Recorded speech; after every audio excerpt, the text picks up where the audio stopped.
What's going on, everyone? We're here for July MLS Power Rankings. We had our last edition back in May, so it's been about 2 months since we went over and discussed these teams in the league at length, through and through. And a lot has changed since then. A lot of teams have risen from lower spots, and some teams have kind of stayed around the middle, while others have continued their falls from grace since we last discussed them. So there's a lot of movement in this league. Teams have played about 20 games up to this point for the most part, so over half the season gone by, and we're creeping up on the 2/3 portion of the season.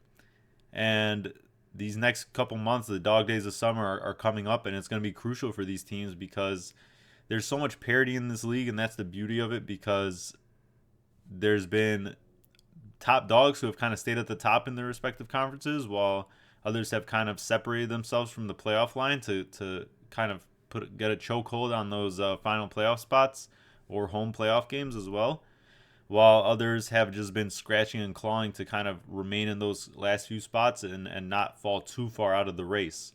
And that's the beauty of the league, because even though we're over halfway through the season, there's so many playoff slots allotted per each conference that some of these lower teams can simply win 3 or 4 games in a row, go on a really good run, and really be back in the mix for the spots. So a lot can change from now till the end of the season. A lot has changed from the previous edition we did this and now. So a lot of teams will also be looking different, because the July 18th transfer window is going to be opening soon in a couple weeks on that day. And a lot of teams have already made signings, but those players can't come through until then.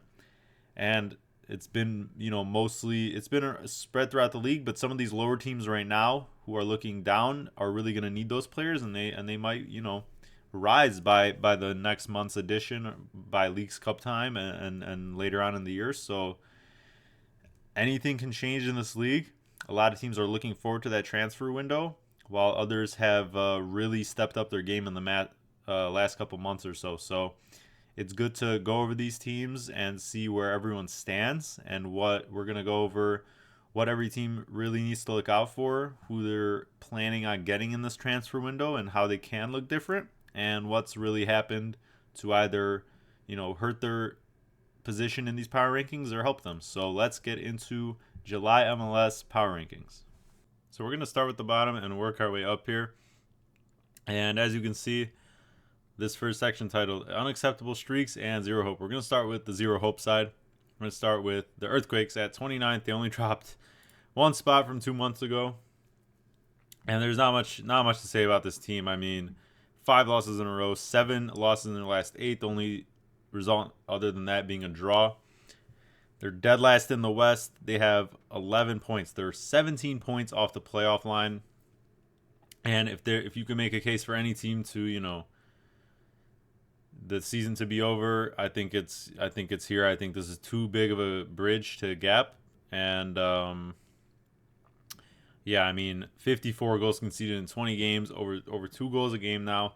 The defense just isn't looking up to it in terms of the MLS level, and the goalkeeping numbers, the how poorly they're underperforming their expected saves has just been phenomenal. I mean, no matter who they plug in there, it's just been a disaster. And really, the only two good pieces on this team, consistent pieces, have been Christian Espinoza, who they certainly need to build around, their creative force, and Hernan Lopez, who came in and a month or two ago, and he's been looking really good. He just picked up a knock in that Galaxy game, but there's really not much more to say about this team. I think even if they string a couple wins together, it's not going to be enough to overtake some of these teams and bridge that gap in this short amount of time. And yeah, I think you just have to look forward to next season and kind of make sure these couple key players stay and build around them for next season, because even though they've shown kind of these flashes of some competency in attack, the defense just really kind of is that anchor weighing them down. So yeah, we move on to Kansas City in the next spot. They're down -3, so they've kind of stayed at the bottom as well here. And it's more of the same. I mean, they're only ahead of Earthquakes in the West. They have 17 points, only 11 points off the line.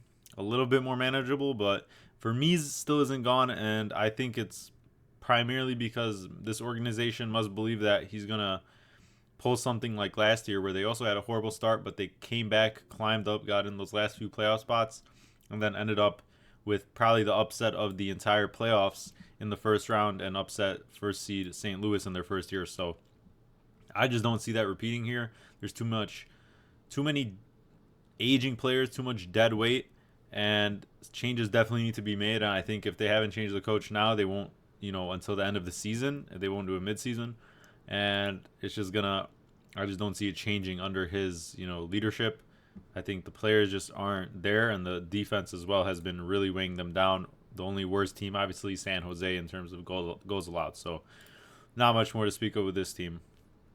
We move on to St. Louis, who has dropped 8 spots. I mean, Bradley Carnell just got fired. They just lost to Vancouver after going up 2-0 in that game on the road, and that extended their winless streak to 9 games now.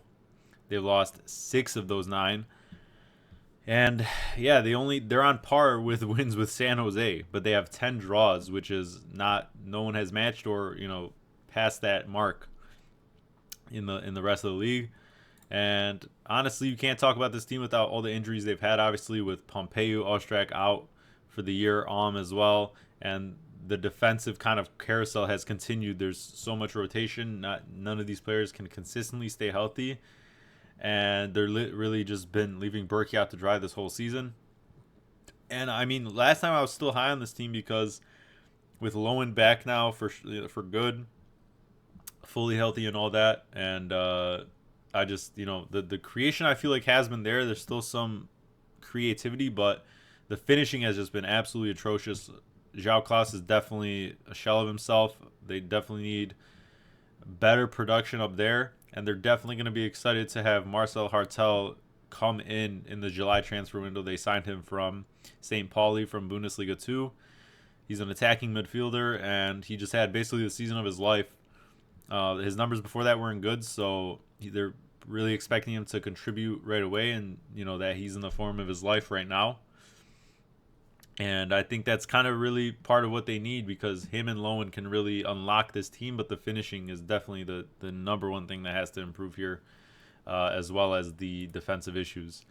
But there's still, they're only 9 points off the line, so if they can just, improve their attacking and just that killer edge in attack, I think they definitely have a shot to sneak into those last spots. And then going on to DC United, minus 13 from last time. This team has been in the top of the expected goal numbers all year, but the defense has just been absolutely garbage. And the center back carousel for them has continued. So many players out in the past couple of weeks and month in terms of rest of the season injuries, and they just keep plugging in pieces. And they're also 9 winless now. Benteke has really been the key to that attack, but when he's been kind of suspended a game or two here for the yellows and such, there's really been no second person and goal scorer kind of stepping up and scoring goals to contribute. So if it's really not Benteke kind of winning these aerial duels, and obviously the attack has been set up with these wingbacks to provide him that, if it's not that and that kind of gets shut down a little bit, this attack has really been stagnant. And it's kind of just wild a little bit to me, because I like these pieces. I like Kudu Pietra, I like Click and Stroud as these creative forces, but something's not working there. And especially the defense, I mean, they're not, even with they're plugging these players in, and it just seems like every other game someone's getting a red card to just kind of also not give them any fighting chance. So there weren't any really too high of expectations on this team, but they started really well, and now they've plummeted. So the good thing is that the bottom of the East is so tight that from the last playoff spot to the last place in the East, it's about 6 points separating right now, and there's really, about at least a third of the season left. So there's time to, pull together a couple wins, but the defense really isn't helping them, and it seems like Benteke has to do a carry job here. And then we move on to the Union, who, I don't know, maybe I'm being a little too harsh on them, but I'm just staying in the present now. I think last time they were kind of dropping a little bit, kind of on the fence here, but now they've really dropped. only one win in their last 14 games. I mean, that is outrageous for a team like this with Jim Curtin and just the core group of guys that they have had that they can't figure this out. Obviously, they lost Carranza to Feyenoord, and Blake's been out for a while now. He's been practicing, though, recently, but his return isn't imminent. And, obviously they've had players at these tournaments too, which also doesn't help, but the defense, bottom line, just hasn't been good enough. It's really been costing them these games, and especially their home form has been really, really poor. The away form has really kept them, competitive in terms of the standings right now. And luckily for them, they're also, I think, just 4 points off that line. Atlanta United in 9th with 24. They have 20. So it's really tight down there. I think, we keep saying that if there's any team that can rebound from this and kind of, come together because of how long they've been together and the chemistry there, it's the Union, but they definitely need help. Gazdak's back from Hungary from the Euros, so it remains to be seen what happens. But right now, I don't feel like I'm overreacting here. I just feel like this is a deserved spot for them. They just have not been picking up points when they have to, and they need to get a win or two, especially at home sometime soon. So this next section I call the time is now, because these teams are, they haven't looked too good, but they've definitely been on the rise in recent weeks. And we're going to start with the Chicago Fire here. And they're +3 from a couple months ago for me. They just lost 2 in a row. They had a 3-game road trip recently. They went up on the Sounders. They lost 2-1 because of 2 penalties on the road, and then they got killed against Orlando 4-2.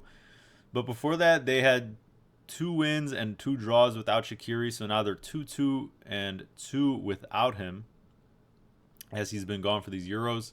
And still, I like where this team's headed. I think the road trip obviously makes things look a little bit worse.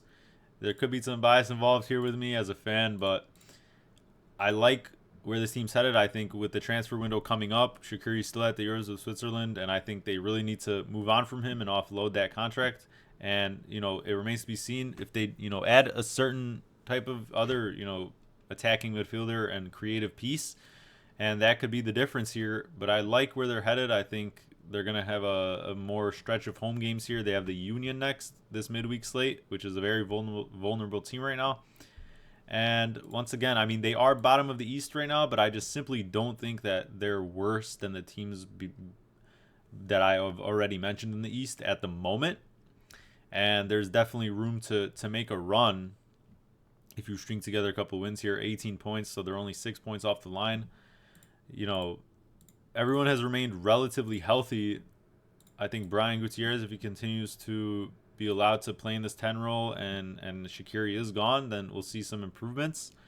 And this team seems like it's turned a bit of a corner here, not being in that sort of just completely dead section that the Earthquakes in Kansas City are. That I feel like there's still a little bit of hope as long as the summer is right and maybe the transfers go the right way. So that's where I feel about them. And then up next are the Revs, who are +3 here. I mean, they just got truly humbled against the Crew. They lost 5-1 at home. But before that, they won 4 in a row. I mean, they beat Cincy, who obviously has had some backline issues of their own. They beat Cincy, though. They beat the Whitecaps. They beat Red Bulls at home. They beat Nashville as well on the road. So 4 big wins for this group. But just as things were starting to look really, really good, Carles Hill now has been injured. I don't know how long that's going to be. I think it might be a week or 2. Who knows? But he was out for that Crew game, which was obviously a big reason as to why, they truly didn't look comfortable in that one. Crew are obviously one of the most dominant teams in the league, but they definitely turned a bit of a corner in terms of their offensive productivity. Vrioni was looking really, really good. He got a brace in that Cincinnati game. But without Hill, that's the centerpiece of the team. He had 11 of their 17 goal contributions before that Crew game. So they're obviously going to need him to be healthy to have any chance of making a push here late. But 4 wins in a row, definitely confidence building. I think they really shouldn't be too down on themselves after that Crew loss, because that's really one of the best teams in the East. And, as long as he can stay healthy, this team has a little bit of semblance of competency, but I still am not a Caleb Porter believer. So, yeah, we move on to Dallas, +7, but they just lost two in a row. I talked about it in one of the other previous episodes, but they just lost to Cincy at home 1-0. Before that, they choked a very late 2-0 lead at Sounders, somehow collapsed for a 3-2 loss. Before that, they had two wins in a row, beating Minnesota and St. Louis. And this team was once again, I feel like, turning a corner because Jesus Ferreira was back, and the offense was looking really more, it was clicking a little bit more. And Musa was really, really on fire. He had that hat trick and then scored late in that Sounders game. But now they've lost Ferreira again, and now Delgado to injury. And yeah, it's just so unlucky. I mean, this team just can't escape. Obviously, they've had Paxton Pomykal and Velasco and Jesus out for basically the year, and now Ferreira's back on the injury list. So already in that first game without him against Cincy, they were held scoreless at home. And Cincy's back line has obviously, Cincy's been a crazy good defensive team all year, but they've had about three center backs out. So if you can't score against them without Ferreira, then I don't know. It's not looking good once again. But as of now, they've risen a little bit. It's just unfortunate because the time really is now for these teams. But for Dallas and New England, two key injuries to their attacking kind of how they like to set up and just their chance creation. And for the Fire, it's all really dependent on that transfer window. But the main core here, there's some really solid pieces front to back, and as long as they make the right additions and stay healthy, there's hope. So these six teams I'm grouping under category called meh. Just do something. Show me something, please. All these teams, to me, are fringe playoff teams who could potentially get those last playoff spots, and some of them are holding on to those last playoff spots. But I just think they have to do something in the summer transfer window, and what they're showing me right now is that they just bore me to death, and they really offer not too much. The results they do get aren't really convincing, and there's a lot of qualities to improve about these teams. So to start with Orlando, they've only moved up 2 spots here, and I mean, there's not much to speak of. They only have 1 win in their last 7. That 1 win being at the Fire. In that time, they choked a win on the road to Charlotte, who had 10 men. And yeah, Duncan McGuire said he wants to leave, but the club isn't really keen on selling him. So that's kind of a standoff there. And then Muriel hasn't been performing up to DP standards at all. They've had a lot of players gone due to these tournaments, but still, even with them back, the defense has been shaky. The offense has been stagnant, and really, I don't know, what they can do in the summer or how can they improve. But it's just another middling team. They're just lucky the East is so tightly contested at the bottom. And Austin FC, they've honestly, I'm maybe being a little bit too easy on them, because to me this is one of the definitions of just boring and trash. Like -4 from 2 months ago, and they haven't made a move though. They have Osman Bukhari coming in, who should give them a little more, be a little bit more dynamic in the attack, but the rest of this roster really doesn't speak to me. Stuver has been one of the best keepers, but that's because of how bad their defense and defensive numbers have been, because they're allowing so many chances. So they're lucky he is of high quality, because it could be worse for them right now. They're still holding on to those last couple spots because of playoff spots, because of how good they've been so far. But I still think there needs to be more. Driussi isn't really driving this team as much as he should be, and the attacking options are really slim. So I still think the worst is yet to come, honestly. But Bukhari is definitely a big boost, but I think more needs to be done. And then for Toronto, -9. Their early season performance is still keeping them in 7th for that playoff spot, but it's just been falling beneath them. Like 5 losses in their last 7. The only other 2 results of those are draws. Lost to Atlanta, lost to Red Bulls, lost to Nashville, lost to the Fire, lost to Cincy, 3 of those at home. You're drawing to DC. The defensive performances have not been up to the standard that they were at the beginning. So I think it was a bit of a facade, and really no one's stepping up in that striker position to kind of take that role and scoring goals, because if it's not Bernardeschi or Insigne, there's really not much creativity or special moments that this team is providing. And moving on to Atlanta, they're -3 now, and I might be a little harsh on them here because they have 3 wins in their last 6, 2 draws in that time. They beat Toronto, they beat DC, they beat Miami in that kind of famous win, and then draws to Dynamo in St. Louis. But they're hanging on to one of those last couple spots, but they've just lost so many players recently. I mean, Almada is finally gone. He's going to Botafogo, so that's your main chance creator gone. Giacomakis has obviously been gone, but now his basically his replacement in Jamal Thiar just got injured in the last game, and he's expected to be out 2 to 4 weeks. So really, all you're left with is Jean De Silva and Saba Lobjanidze, who's finally coming back from Georgia from the Euros. So, but still, like, your main chance creator is gone. Brad Guzan is aging, and goalkeeping situation isn't great.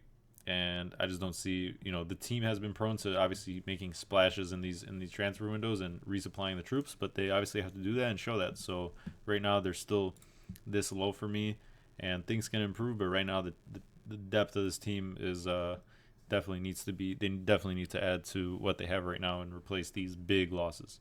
And then Montreal +5. I mean, they're making do with what they got, but the ceiling is just so low. The floor is pretty decent, but so many losses to Copa America, but they're gonna get these players back. But still, even with the replacements coming back, it's just not, the defensive numbers have just been so poor. That's what's really been holding them back. They have to have these shootouts to get results, and really, it's not been the best. They're only 2 points out of the last playoff spot. But I think that's really, they're not a team that spends too often, so expect them to not make a huge move or anything like that. And I think that's where they remain, kind of hoping to fix these defensive issues, that have the most goals conceded in the East, and potentially stay alive down the line to kind of fight for that last few playoff spots on decision day. And then to close this out, Nashville, they're up 4, but this is just the absolute definition of just a boring mid-team. They've gone back to their identity. They still have that interim coach, but they're still looking for a new coach. Who knows if they're gonna make a replacement mid-season or wait till the end of the season. But with Zimmerman back, they've kind of come back to that defensive identity, but the attacking options just so poor. I mean, they're gonna get Moore and Godoy back from Copa America, but it's really just Mukhtar. Surge has been on and off. It's too inconsistent, and Boyd has really dropped a level from that Galaxy stint. So really, once again, I think this team's cap is basically holding on to that 7th, maybe 8th playoff spot.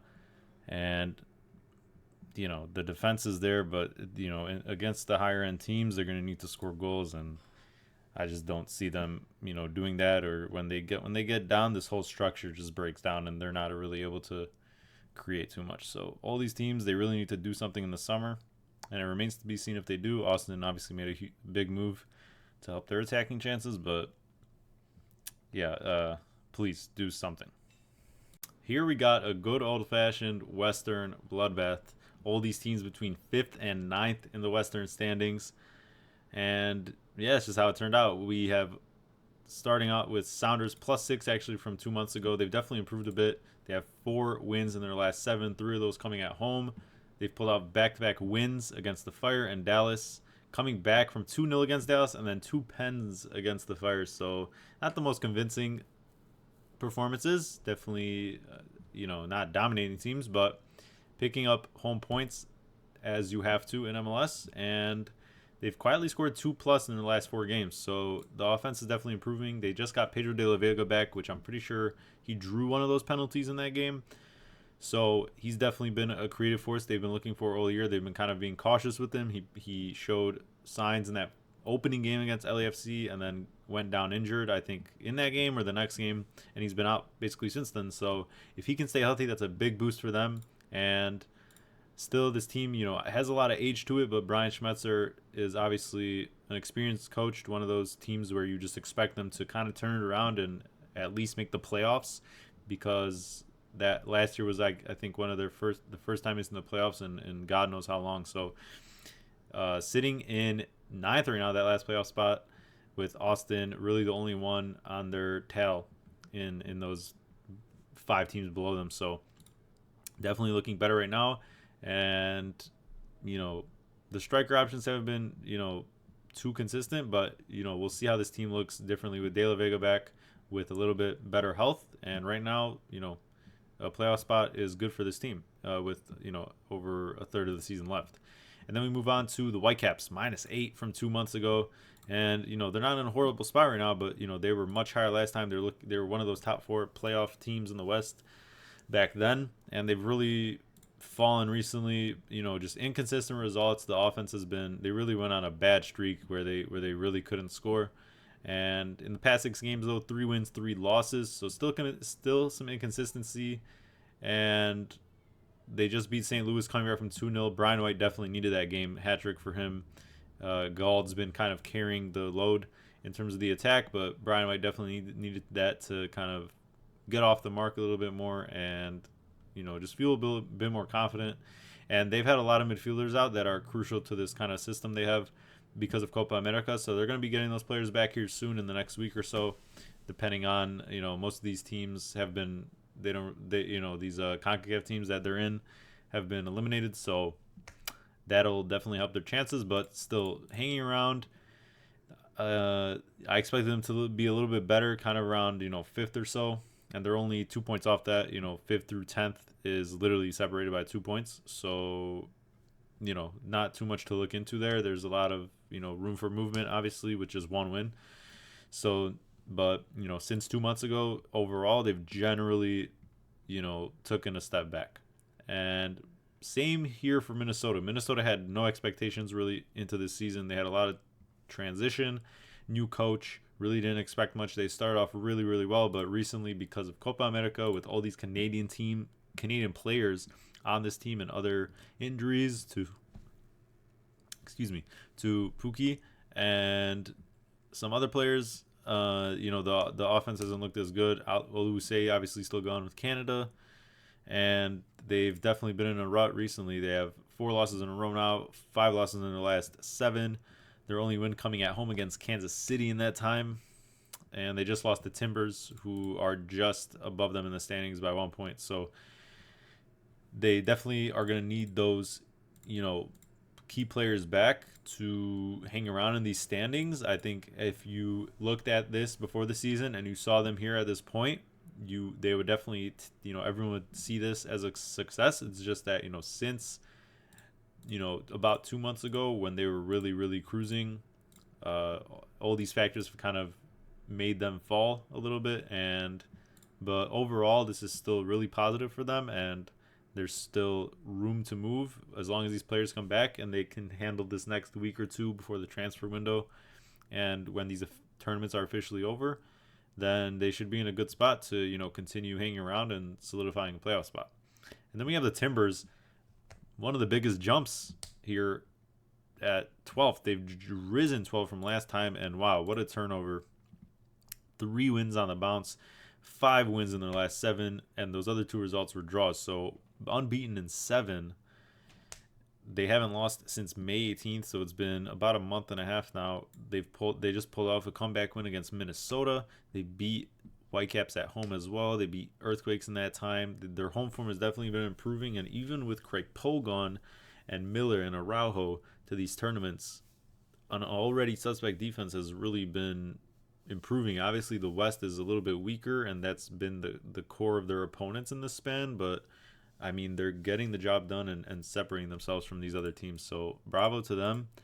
I think obviously there's still a lot of defensive concerns. I think that's the case for a lot of teams in the West. A lot of them are really inconsistent in the back end, and we see a lot of goals in most of these teams' games. But the offense has really been clicking. Evander is playing at an all-star level, and he got selected to the team. So bravo to him. And yeah, I mean, they're sitting in fifth right now, sitting pretty. They're 1 point off the Rapids in fourth, and who knows? This team could keep stringing together results if once these players come back with Crepeau in the back line, then it could even improve. But as long as the offense is clicking, they can definitely, that can definitely overshadow any defensive issues they have because they like to get in these shootout games. And as long as they can outscore their opponent, especially with these poor teams in the West, then I think they'll be absolutely fine in one of these playoff spots. And then over to the Dynamo +7. A great sneaky run of their own. I mean, since the month of May, they've had 5 draws, 4 wins, and only 2 losses. So, for what they've been given with some of the injuries they've had and the lack of a true DP9, they've really been churning out performances. I mean, they've won 1-0 at Charlotte recently. They went on the road, dominated DC, who got a couple of Reds 4-1. A couple draws in that span. They beat Rapids. I mean, they're keeping games competitive, and it's kind of just, Ben Olsen and this group. They have a really good group. It's just the biggest issue is just that 9, and they obviously just signed Ezekiel Ponce, so he'll be coming in and hopefully just bringing this team to another level because they've been just kind of floating and keeping, steady, and they've been kind of even overperforming that expectation where they're sitting 6th now on 30 points, 8-6-6. And they're tied for least goals allowed in the entire West. So kudos to them. They still have another level and gear to go, and I'm excited to see where they go. And they just have to kind of keep at it, with Sebastian Ferreira kind of stepping up in recent weeks at that 9 and keep floating. And once Ponce comes in that transfer window, then we'll really see what levels this team can take it to. We're into the top 10, and these are teams in that kind of second tier for me, distancing themselves from the playoff line. Not really top end contenders as it stands right now, but there's always room to prove yourselves.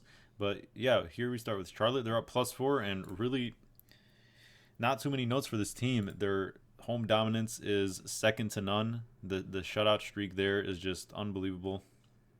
They really know how to pack it down, and I really like this team's identity. Dean Smith's doing a fantastic job there. They just lost to Dynamo on the road, so there's some concerns with this attack for sure, but it remains to be seen, what's going to go on in the summer. They definitely want to go out and possibly get a DP9 in this transfer window. Fidelity is going to be coming back from his loan, so we'll see where he kind of fits into that mix.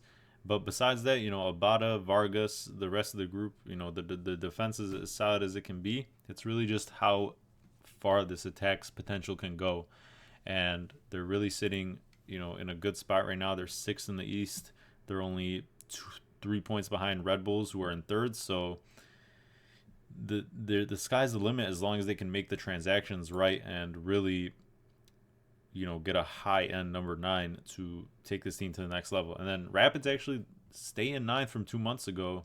They're the only team that hasn't moved, and they're looking good as well. I mean, they just, they lost 3-0 at LAFC. LAFC top of the West right now. That's not too much to be ashamed of. That they're just on simply another level right now. But before that, they had 3 wins on the bounce. They beat Montreal. They beat St. Louis. They beat Austin. And obviously there are certainly some defensive issues to talk about with this team. They're not, especially on the road, they have some of the highest numbers, worst numbers in terms of expected goals allowed. But this attack, man, I mean, they just signed Navarro to a real deal till 2027 or 2028. So they've locked him down. He's looked super, super solid so far. Mihailovic, Cabral, Fernandez, Bassett, they're all just clicking recently. One game, I'm not going to overreact to that, especially against a team like LAFC, who are just looking unbelievable right now, especially at home. And I really like where this team's headed. I don't know really what else they can do in terms of this summer window. Maybe some sort of holding midfielder or something like that, something in defense that could help. But obviously they've been without Bombito now, because who's been with Canada, who just advanced to the quarterfinals of Copa America, so he's going to be gone a little bit longer. So they've certainly been missing him because he's been unreal and definitely adds another layer to make this defense a little bit more solid. So yeah, really not too many notes on this team as well. They're in a really solid position right now. They have a really good, promising attack, and when Bombito's back, they can be full strength and really make a push for one of those home playoff spots. And then NYCFC up 9. I mean, I'm pretty sure they were one of the surprising risers for my last last power rankings, but they've continued to rise. They just beat Orlando City 4-2. Before that though, they lost 3 in a row against the Crew, on the road to Galaxy, and then on the road to Nashville. But then before that, they pulled off 8 wins in a 9-game span. So the home form has definitely been clicking. Santi has been really, really carrying this team, and everyone else, and he's just getting the best out of everyone. Park, Sands, the rest of this group have really been clicking recently, and credit to them. They're definitely getting the results they need to, and really had some surprising scoring outbursts, especially at home against these weaker teams, such as they beat San Jose 5-1, they beat Orlando City, like I said, 4-2. They beat up on the Revs. They won that Hudson River Derby. Like they're getting wins. They're not really getting draws. It's either a win or a loss. So they're really picking up crucial points. And to me, it's really about a number 9 here. Bakrar hasn't been really consistent.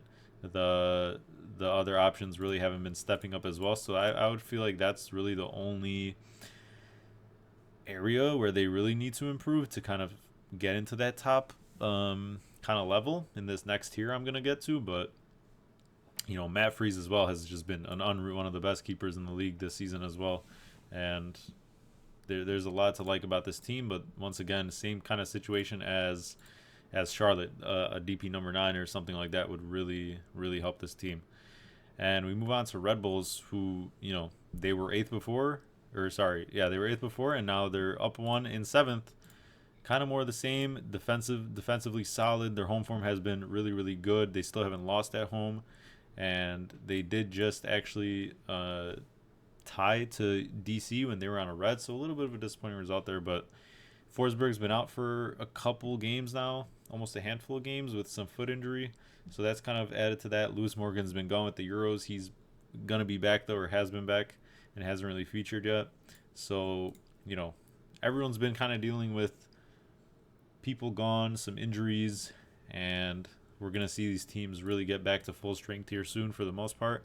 But Red Bulls, to me, even with Frankie Amaya leaving, still a really, really solid team. But I think, they're still not in that top end yet, especially with these couple Eastern teams above them. And then to close this one out, it's a little harsh on Cincinnati, but right now I just don't see them being a top end contender, especially with the defensive injuries they've had. They've obviously had a fantastic season. They were looking to continue pushing for this back-to-back Shields potentially, but here they've dropped 2 spots for me. They just got a win against Dallas, a really big win, held a clean sheet. But before that, they lost to the Revs at home. They gave up 3 goals and needed a late Lucho winner to win that against the Union.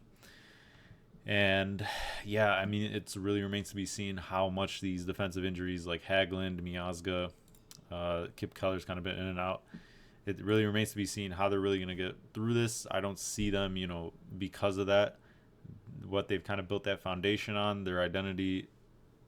I just don't, they can prove me wrong again and prove everyone wrong again for sure. But if, with these season-ending injuries, this type of deal, like, they really haven't faced anyone yet since these injuries have happened where it's been like an elite offense. So it remains to be seen how they hold up in these top end type of games, down the line, and if they can really hang on to this one of these top playoff spots based off just Lucho's carry job and these kind of younger strikers alone. So we'll see. Miles Robinson's coming back, but yeah, just outside this top kind of section for me. But all these teams are really in a good spot to hold on to those middle or last kind of top home playoff spots. To wrap it all up, we have the top end contenders we have here in the top 5, and we start with the Columbus Crew. They're up 2 from 2 months ago, and they're sitting 4th in the East. They have 3 less games played than both Red Bulls and Miami above them, and if they were to win those games, they would only be 1 point behind Miami. And honestly, it's hard not to back them to win those games when they take place. So they've played a little bit less games. It's part of why they're only 4th and that Champions Cup run. And since the Champions Cup run, I mean, they've done pretty well for themselves. They beat New York City on the road. They absolutely bounced Kansas City on at home, and then they just bounced Revs this past weekend on the road as well, 5-1. They've scored 9 goals in the last 2 games. The only loss being that kind of uncharacteristic loss to a weakened Miami side with no Messi, Suarez, and everyone else. So yeah, 3 wins in their 4 games since Champions Cup, and in the past 2, they've just looked really dominant. Listen, they're only 5th here personally for me because of just the lack of games, but honestly, it's hard to take any team above them when they're on their day. They obviously lost Aiden Morris, and Russell Rowe's been gone for Canada, so they're not completely full strength, but they've been looking really, really good. And now the schedule is going to continue, and I only expect them to rise up. So there's not much more to speak of. This team's quality and just general results speak for themselves.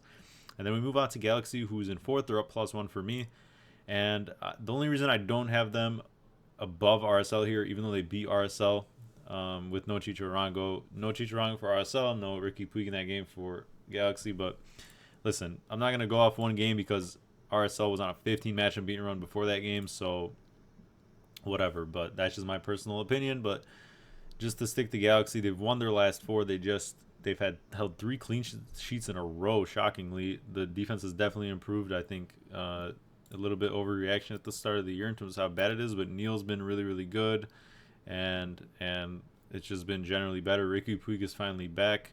He came back in that Earthquakes game, and you could already see when he got subbed on the level of play and just what he brought to that was just insane, and they were still doing just fine without him.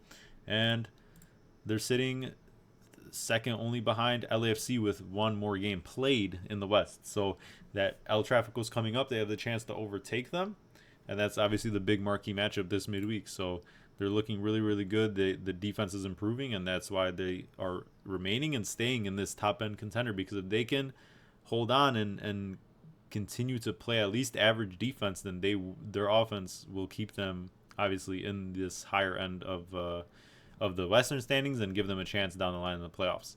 And then moving on to RSL, they dropped 1, but like I said, they're above Galaxy here because, listen, 15-match unbeaten run before that. They had a bye this past weekend, so they didn't get to play a game like everyone else. So LA Galaxy has 1 more basically game of resume to add to if you want to put them above RSL or not. But Chicharrongo should be back. It was just a concussion there, and but he said he's good to go, so we'll see how that plays out. But this team, top to bottom, is just super, super good. They're gonna hope Justin Glad's back soon from an injury, and the youth is there. The pieces around Arango are just really been helping and contributing on the score sheet, and there's not too much to dislike about this team. There's still more to come, I think, and we'll see what happens, potentially in the window. But then we have Miami. They only dropped 1. They were the top dog 2 months ago, but they've only dropped 1, and they've pulled off 3 for 3 wins without Messi and Suarez. And Tata Martino is really getting the best out of this team, even with the suspect defense and kind of other pieces, kind of like Ruiz and everyone else who have been gone for these tournaments. So really, really impressive out of them. They pulled off 3 straight 2-1 results. So the defense obviously hasn't been reliable, but they're getting results somehow. Jordi Alba scored a banger against Nashville, and we were all talking about what would happen without Messi and how they would hang, and if they would still be contending for the holding on to that shield spot, and they have. So they're still going to be gone without him for about 2 weeks. So it remains to be seen if they can continue pulling off at least getting points in general. But looking good for Miami still. But give it up for Crown the Kings, man. LAFC plus 11 from 2 months ago. They've just been on an unreal run. They just beat up on Rapids, who were one of those upper echelon kind of spots in the West. And they've pulled off, what is it now? 7 wins in their last 8 games in MLS play. The only other one being a draw to Austin FC on the road. Kind of a shocking result there. But honestly, their schedule has been a little bit cupcake in terms of the teams they're playing. before that Rapids game, they had Earthquakes at home, Austin on the road. They beat Orlando City on the road. They beat Dallas at home, Minnesota at home, Atlanta on the road, St. Louis on the road, and then Whitecaps at home. So not the best teams. The West, most of those teams are Western teams and lower Western teams at that. But obviously, they're doing their job. They're looking really dominant doing it, though. That's the thing. It's not like they're scraping by with these wins. Bogusz has just turned up another level to help out Bouanga, and they don't really even have a true number 9. And Kai Kamara has obviously pitched in with a couple goals to add to his goal tally and get to second overall in MLS now. So the attack's clicking. Giroud's still going to come in this July transfer window after the Euros. France is still in the Euros, so I think like if they were to win the Euros, which the finals on July 14th, that would complicate some things in terms of what really would be his first game for the club. But they're getting that real number 9 now. Everything's clicking. The defense has been really elite, one of the top 5 in terms of the numbers and just the clean sheets.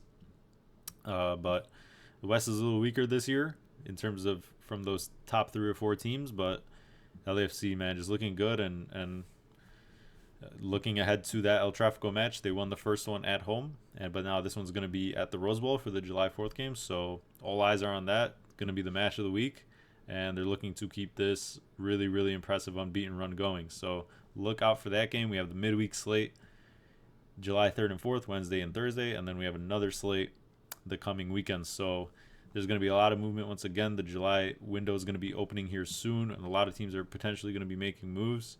So once again, by the time maybe Leagues Cups comes around, I'll do another power rankings, and we'll know a lot more about these teams.